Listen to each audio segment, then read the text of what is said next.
हमारा दिमाग हमेशा से ही अजीबोगरीब चीज़ों से, उल्टे पुल्टे पजल से हैरान हो जाता है। लेकिन जहाँ तक हैरानी की बात है, पैराडॉक्स की बराबरी कोई भी नहीं कर सकता।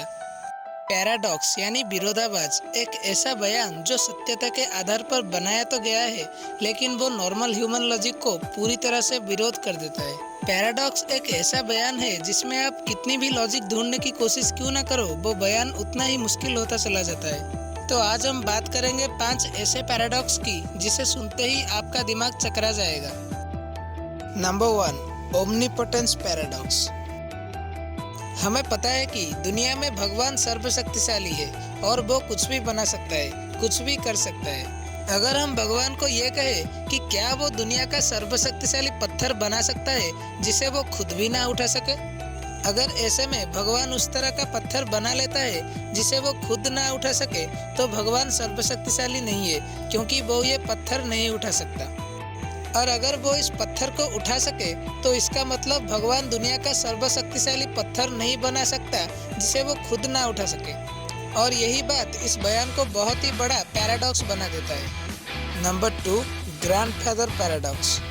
जरा सोचिए कि एक लड़का जिसे अपनी दादाजी बिल्कुल भी पसंद नहीं, वो टाइम मशीन के सहारे भूतकाल में चला जाता है और दादा दादी के शादी होने से पहले ही दादाजी को मार देता है। इसका मतलब अगर दादाजी की शादी ही नहीं हुई तो उनके बेटे का यानी उस लड़के का पिता का जन्म भी नहीं होगा। तो अगर पिताजी ही नहीं होंगे तो उस लड़के का जन्म कैसे हो सकता है? और अगर ये बात सच है तो दादाजी को किसने मारा? क्योंकि जिस लड़के का अस्तित्व इस दुनिया में नहीं है, वो अपने दादाजी को कैसे मार सकता है? और यही सवाल इस बयान को पैराडॉक्स में बदल देता है। Number 3, paradox of the chicken और द एग।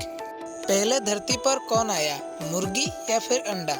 हजारों सालों से ये सवाल हमारे दिमाग को उलझा रहा है।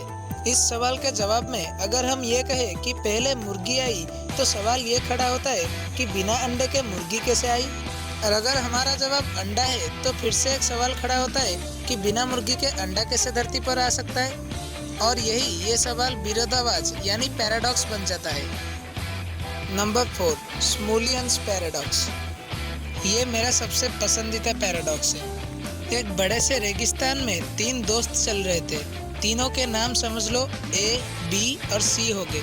उन तीनों में से A और B अपनी अपनी स्वतंत्र इच्छा से C को मारने की साजिश रचते हैं। सबसे पहले A चुपके से C के पानी के बोतल में जहर मिला देता है ताकि जहर पी के C की मौत हो जाए। वहीं दूसरी तरफ B C के पानी की बोतल में छेद कर देता है ताकि बिना पानी के डिहाइड्रेशन की वजह से C की मौत हो जाए। थोड़ी देर बाद इतने बड़े रेगिस्तान में डिहाइड्रेशन की वजह से C की आखिरकार मौत हो जाती है। तो सवाल ये खड़ा होता है कि C की मौत का गुनहगार कौन है? इस बात पर A ये कहता है कि C ने मेरा जहर नहीं पिया, इसलिए मैं गुनहगार नहीं हूँ। वही दूसरी तरफ B ये कहता है कि पानी की बोतल में छेद करके मैंने बस C को जहर पीने से बचा लिया, लेकिन C तो मारा गया है ना, तो उसका हत्यारा कौन है? देखो, कानून की नज़र में तो दोनों ही गुनहगार हैं, इस बात में कोई शक नहीं। लेकिन उन दोनों में से C का असली हत्यारा कौन है? इस सवाल ये कहानी को पैराडॉक्स बना देता है। Number 5, unstoppable force paradox. इस पैराडॉक्स के हिसाब से मान लीजिए कि आपके पास एक अनस्टॉपेबल हथौड़ा है जिसे दुनिया का कोई भी ताकत रोक नहीं सकती, और आपके पास एक ऐसा अनब्रेकेबल शील्ड या फिर कहे एक कवच है जिसे दुनिया का कोई भी ताकत तोड़ नहीं सकती। ऐसे में अगर आपने वो हथौड़ा उस शील्ड की तरफ फेंका तो क्या होगा? अगर शील्ड ने हथौड़े को रोक लिया तो इसका मतलब वो हथौड़ा अनस्टॉपेबल नहीं है, और अगर शील्ड उस हथौड़े के वजह से टूट जाती है तो इसका मतलब वो शील्ड अनब्रेकेबल नहीं है। तो ये था अनस्टॉपेबल फोर्स पैराडॉक्स। एक मिनट, अनस्टॉपेबल हथौड़ा और अनब्रेकेबल शील्ड, पता नहीं थॉर और कैप्टन अमेरिका के बीच में लड़ाई हो जाए तो कौन जीतेगा?